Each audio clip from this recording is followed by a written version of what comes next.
Keadaan geografi di Kuala Krai yang berbukit bukau menyebabkan beberapa kawasan masih lagi mempunyai takungan air bah berkenaan.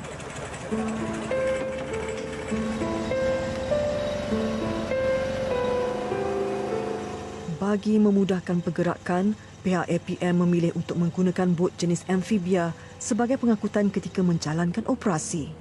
Beberapa hari yang lalu, pihak Angkatan Pertahanan Awam Malaysia daerah Kuala Krai telah cuba untuk melintasi sungai ini bagi memberi bekalan makanan kepada mangsa banjir di kampung Pasir Kelang. Namun, misi mereka tidak berjaya kerana arus banjir yang deras telah memutuskan laluan ke kampung berkenaan.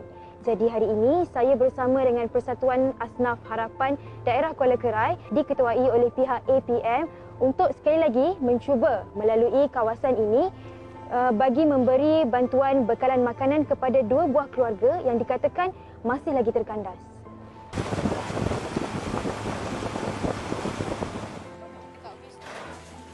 Pernah merasai sendiri kenangan pahit dilanda bah 7 tahun yang lalu mendorong Tuan Mastura Tuan Ibrahim, Ketua Badan Bukan Kerajaan ini untuk membantu mangsa banjir.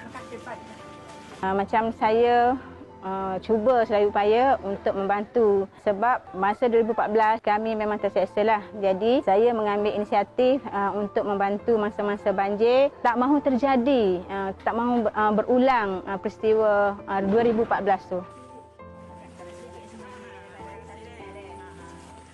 Bagi penduduk kampung yang terkepung di sini, menerima bantuan makanan adalah satu nikmat besar buat mereka, terutamanya di saat pasca banjir.